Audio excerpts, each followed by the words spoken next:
Hello everyone, welcome to my YouTube channel organised thinking. आज हम बात करने वाले हैं three fundamental concepts of inventory management. Reorder point यानी नया स्टॉक ऑर्डर कब करना है, सेफ्टी स्टॉक इमरजेंसी के लिए एक्स्ट्रा स्टॉक कितना रखना है, इकोनॉमिक ऑर्डर क्वांटिटी एक बार में कितना स्टॉक ऑर्डर करना सबसे सस्ता पड़ेगा। ये कॉन्सेप्ट्स आपको किसी भी मैन्युफैक्चरिंग या वेयरहाउसिंग एनवायरनमेंट में स्टॉक कंट्रोल के लिए बहुत क्रूशियल होते हैं। तो चलिए शुरू करते हैं पहले कॉन्सेप्ट से। रीऑर्डर पॉइंट, इसका सिंपल सा मतलब है आपका वेयरहाउस में स्टॉक लेवल आरओपी लेवल को टच करते ही आपको सप्लायर को फोन करके नया ऑर्डर प्लेस करना चाहिए, वरना स्टॉक आउट हो सकता है। फॉर्मूला देखिए, बहुत सिंपल है। ROP is equal to average daily usage multiply to average lead time. चलिए इस एग्जांपल से समझते हैं। मान लीजिए आपकी मैन्युफैक्चरिंग यूनिट में रोज एवरेज 10 यूनिट्स कंज्यूम करते हैं और आपका सप्लायर ऑर्डर देने के बाद मटेरियल डिलीवरी करने में 5 दिन लगाता है। ये 5 दिन आपका लीड टाइम है। तो इस नंबर्स को आप फार्मूला में एग्जीक्यूट किया तो आपका आरओपी क्वांटिटी आएगा 50 यूनिट्स। इसका मतलब जैसे ही आपका स्टॉक लेवल कंज्यूम होके होके 50 यूनिट्स पर पहुंचे, आपको नया ऑर्डर प्लेस कर देना है। ऐसा करने से जब तक आपका पुराना 50 यूनिट्स का स्टॉक खत्म होगा, तब तक नया स्टॉक आपके पास पहुंच चुका होगा। लेकिन चीजें इतनी सिंपल नहीं होते हैं। क्या हो अगर सप्लायर ने कुछ रीजंस की वजह से सप्लाई डिले कर दिया, या फिर किसी फेस्टिवल की वजह से अचानक डिमांड बढ़ जाए, अपना आरओपी तो फेल हो जाएगा। ऐसी सिचुएशन से बचने के लिए हम यूज करते हैं सेफ्टी स्टॉक। सेफ्टी स्टॉक ये बफर है जो हम एक्स्ट्रा रखते हैं ऐसी सिचुएशंस को हैंडल करने के लिए। तो अब हमारा आरओपी फॉर्मूला थोड़ा अपडेट हो जाती है। तो अपडेटेड आरओपी फॉर्मूला है average daily usage multiply to average lead time plus safety stock. पिछली एग्जांपल को ही देखते हैं। अपने एवरेज डेली यूसेज है 10 यूनिट्स और अपना एवरेज लीड टाइम है 5 डेज। मान लीजिए हमने 20 यूनिट्स का सेफ्टी स्टॉक रखे हैं, तो नया आरओपी होगा 70 यूनिट्स। देखा आपने। अब आप 50 यूनिट्स पर नहीं बल्कि 70 यूनिट्स पर ही रीऑर्डर करेंगे। ये जो एक्स्ट्रा 20 यूनिट्स का बफर है, यही आपको डिले या डिमांड स्पाइक से बचाएगा।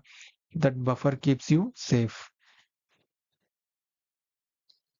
तो अब आपके मन में सवाल आ रहा है होगा कि ये सेफ्टी स्टॉक का नंबर आएगा कहाँ से? क्या मन से कोई भी नंबर ले ले? बिल्कुल नहीं है। सेफ्टी स्टॉक को कैलकुलेट करने का भी एक फॉर्मूला है। सेफ्टी स्टॉक का डेफिनेशन है, safety stock is the extra inventory you keep as a buffer to protect against uncertainties in demand और सप्लाई। ये वो एक्स्ट्रा इन्वेंट्री है जो हमें डिमांड और सप्लाई की अनसर्टेनिटी से बचाती है। इसका बेसिक फॉर्मूला है maximum daily usage multiply to maximum lead time minus average daily usage multiply to average lead time.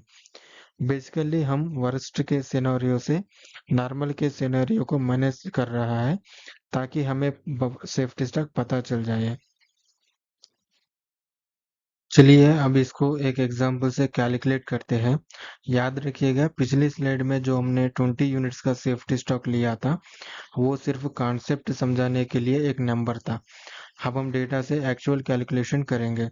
मान लीजिए आपका डेटा कहता है कभी कभी डिमांड बढ़ने पर एक दिन में 20 यूनिट्स तक कंज्यूम हो जाती है, तो आपका मैक्सिमम डेली यूसेज है 20 यूनिट्स।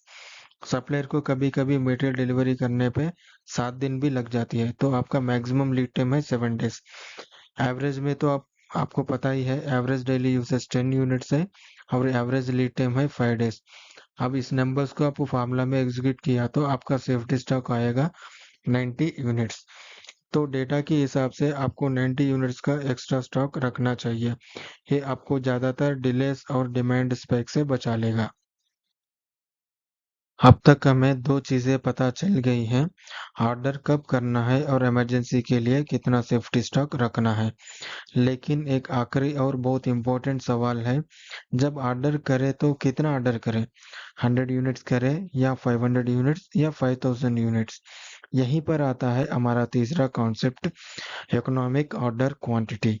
इकोनॉमिक ऑर्डर क्वांटिटी वो मैजिकल नंबर है जिसको ऑर्डर करने से आपकी टोटल इन्वेंट्री कॉस्ट सबसे कम होती है। देखिए, दो तरफ की कॉस्ट होती है। फर्स्ट वन ऑर्डरिंग कॉस्ट, हर बार ऑर्डर प्लेस करने का खर्चा। इसमें transport charges, paper work charges जैसी चीजें इंक्लूड होती है। Second one holding cost, material को अपने पास संभाल कर रखने का खर्चा। इसमें वेयरहाउस का रेंट, इंश्योरेंसेस जैसी चीजें इंक्लूड होती है। अगर आप कम कम ऑर्डर करते हैं तो होल्डिंग कॉस्ट तो कम होगी, लेकिन साल भर में ऑर्डरिंग कॉस्ट बढ़ जाएगी। अगर आप एक ही बार में बहुत सारा ऑर्डर कर लेते हैं तो ऑर्डरिंग कॉस्ट बचेगी, लेकिन होल्डिंग कॉस्ट बढ़ जाएगी। ईओक्यू इन दोनों के बीच का परफेक्ट बैलेंस निकालता है। ईओक्यू का फॉर्मूला है square root of 2ds divided by H. इसमें डी डिफाइन करती है एनुअल डिमांड, और एस डिफाइन करती है ordering cost per order, H define करती है holding cost per unit per year. चलिए इसका भी एक एग्जांपल देखते हैं। मान लीजिए आपकी साल भर की डिमांड है 10,000 यूनिट्स। एक बार ऑर्डर प्लेस करने का खर्चा है 500 रुपीज, और एक यूनिट को एक साल तक स्टोर करने का खर्चा है 2 रुपीज। फॉर्मूला में ये वैल्यूज को एग्जीक्यूट किया तो आपका ईओक्यू क्वांटिटी आएगा 2236 यूनिट्स। ये है आपका मैजिकल नंबर। इसका मतलब है कि आपके बिजनेस के लिए हर बार 2236 यूनिट्स का ऑर्डर प्लेस करना सबसे ज़्यादा इकोनॉमिकल है। इससे आपकी टोटल इन्वेंट्री कॉस्ट मिनिमम रहेगी। तो आज हमने इन्वेंट्री मैनेजमेंट के 3 सबसे इम्पोर्टेंट कॉन्सेप्ट्स को समझा।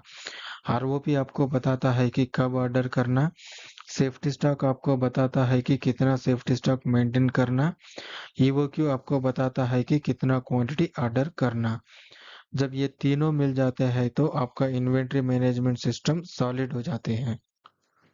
तो दोस्तों यही था 3 fundamental concepts of inventory management. उम्मीद है आपको ये वीडियो पसंद आया होगा। मिलते हैं अगली वीडियो में। जय हिंद।